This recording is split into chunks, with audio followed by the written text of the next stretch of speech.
तो जांच जैसे जैसे आगे बढ़ रही है, सोनम और राज कुशवाहा को लेकर कई और चौंकाने वाले खुलासे हो रहे हैं। इन दोनों को लेकर एक और दावा किया जा रहा है, वो ये कि दोनों का हवाला कारोबार से कनेक्शन है। एक नया ट्विस्ट, राज और सोनम का हवाला कारोबार से कनेक्शन है। ये मर्डर जो पूरी थ्योरी, राजा का कत्ल करवाना, सुपारी किलर, वो तो अभी रह गई इधर। एक और देखिए चीज सामने आ गई आज, हवाला कनेक्शन। सूत्रों के मुताबिक पुलिस को सोनम और राज कुशवाहा का हवाला कारोबार से जुड़ा होने का शक है। कैसे?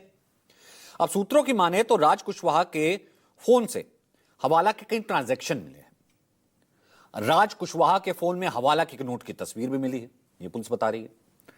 अब बताया जा रहा है कि राज ने पीथमपुर के एक हवाला कारोबारी से 50,000 रुपए लिए थे और यही 50,000 रुपए राज ने तीनों सुपारी किलर को हत्या से पहले दिए थे। जो हमने कल आपको बताया था कि उनको पहले 50,000 दिए गए थे, बाद में बाकी पेमेंट की बात की गई थी। हवाला के लिए सोनम के अकाउंट का इस्तेमाल हमेशा किया जाता था। पुलिस को इस बीच एक और शख्स का नाम पता लगा, जितेंद्र रघुवंशी। जब पुलिस जांच कर रही थी, 4 बैंक खाते उसके नाम मिले। अब इनको खंगाला गया तो इसमें भी लाखों की ट्रांजैक्शन थी, लेन देन हो रहा था। अब हवाला कारोबार के इस दावे को राजा रघुवंशी के भाई विपिन रघुवंशी ने पुख्ता किया, तब यह थ्योरी सामने आई। सुनिए।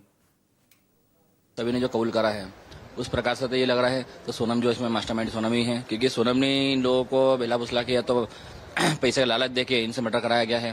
क्योंकि जहां तक लग रहा है इसके अंदर है तो सोनम मास्टरमाइंड ऐसी है, क्योंकि सोनम का जो काम है, इस काम के थ्रू सोनम का पहले ये काम में जो है करीब सोनम ने काफ़ी बार जो है हवाले का पैसा जो है मंगाया गया है और ट्रांसफर करा उसने। तो इस चीज़ को उसको बहुत नॉलेज है, क्योंकि ये चीज़ें जो मैंने जो है सोनम की मुझसे सुनी थी और गोविंद की मुझसे सुनी मैंने, तो हम लोग पैसा जो है हवाले के थ्रू मंगाते हैं। और जो कि आज सिद्ध हो चुका है, देवास में जो पकड़ा है जो है वो लोग भी पैसा हवाले के थ्रू गया इनके पास में। तो ये चीज़ें जो है इनके पास में कहते हैं ना अपने वो मास्टरमाइंड जो है इसमें है। सोनम जो इस तरीके से काम कर रही है तो उसने एक तो हमारा परिवार बड़ा बदनाम कर दिया है और हमारे परिवार को जो हमारे परिवार का चिराग था, वो चिराग को जो उसने छीना जमार से जो है, हम नहीं चाहेंगे उसको तो कोई भी तरीके से उसको जो है छुड़वा के जाए किसी वकील के थ्रू। हम चाहेंगे इसको फांसी सजा मिले बस। आज तीसरे दिन का सच है। पहले दिन हमने आपको कहा था ना कि इतनी आसान ये थ्योरी लग नहीं रही कि पति पत्नी हनीमून पे गए, पत्नी ने मरवा दिया, सिर्फ पत्नी मिलती है, फिर उसके बाद इतना परत दर परत देखिए किस तरीके के सच सामने आ रहे हैं।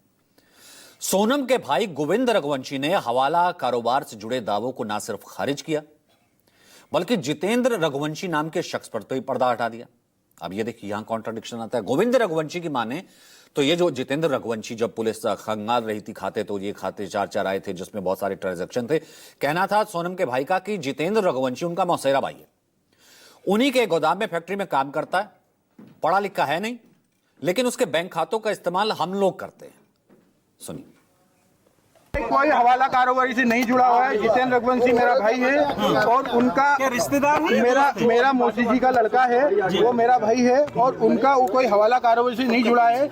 उनका जो अकाउंट है वो हम लोग चलाते थे, इसलिए उसका नाम आ रहा है। बाकी हवाला कारोबारी ने, वो अनपढ़ आदमी है और गोडाउन में मेरे काम करता है। तो भाई एक अनपढ़ आदमी, वो भी आपका मौसेरा भाई, 4 अकाउंट खुलवा के उसमें लाखों की ट्रांजैक्शन कर रहे हो, उसको कहां से पता होगा?